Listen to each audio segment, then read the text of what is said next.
Hi there, Josiah David Fenimore back for another video, and we are in Genesis chapter 21. And the Lord visited Sarah as he had said, and the Lord did unto Sarah as he had spoken. For Sarah conceived and bare Abraham a son in his old age, at the set time of which God had spoken to him. And Abraham called the name of his son that was born unto him, whom Sarah bare to him, Isaac.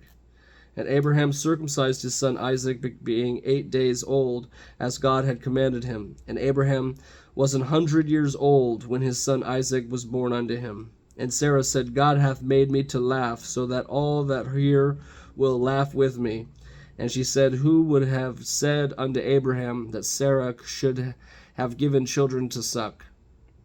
For I have borne him a son in his old age. And the child grew and was weaned.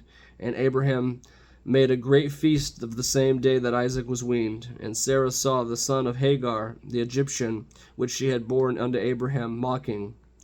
Therefore she said unto Abraham, Cast out this bondwoman and her son, for the son of this bondwoman shall not be the heir with my son, even with Isaac. And the thing was very grievous in Abraham's sight because of his son.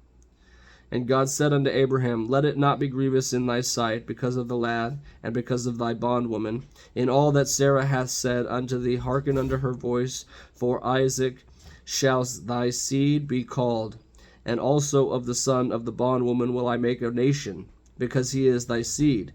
And Abraham rose up early in the morning, and took bread, and a bottle of water, and gave it unto Hagar, putting it on her shoulder, and the child, and sent her away. And she departed and wandered in the wilderness of Beersheba. And the water was spent in the bottle, and she cast the child under one of the shrubs, and she went and sat her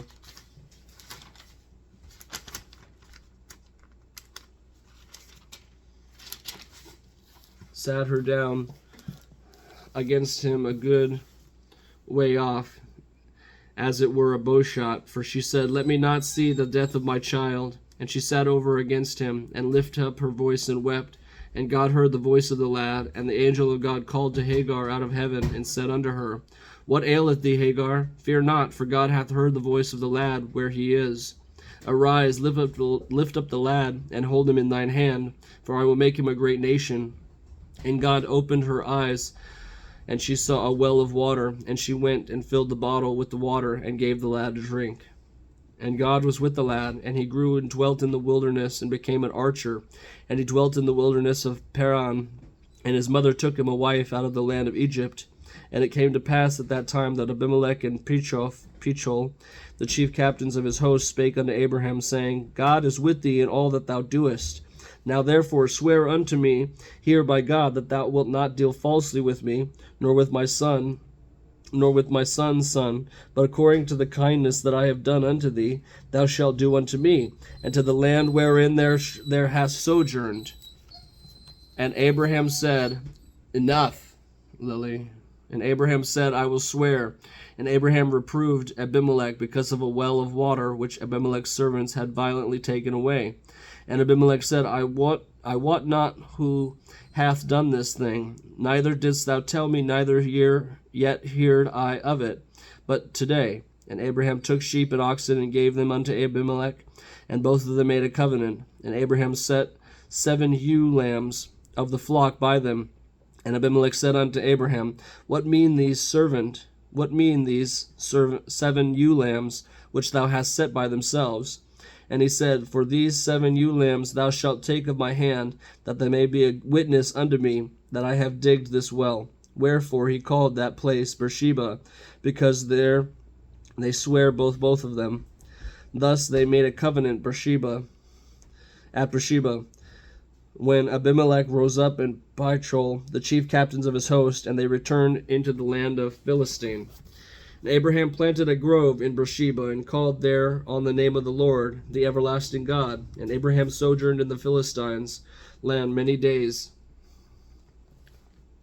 Whew. Abraham takes after God in the way that he makes a covenant. He says, These ewe lambs will be a witness between me and you that this is my well. And so Abraham is always looking to make things right between people. And I think that's such a healthy message for us in our own neighborhoods, that we should make things well between us and our neighbors and our families and our friends. Go to them and ask them how they're doing, and find out, what's going on in their lives, and if you can make things better for them or encourage them in any way, then try to do that. I'm a firm believer in community and accountability and family. So hope you enjoyed that. We'll continue on in the next chapters. Peace.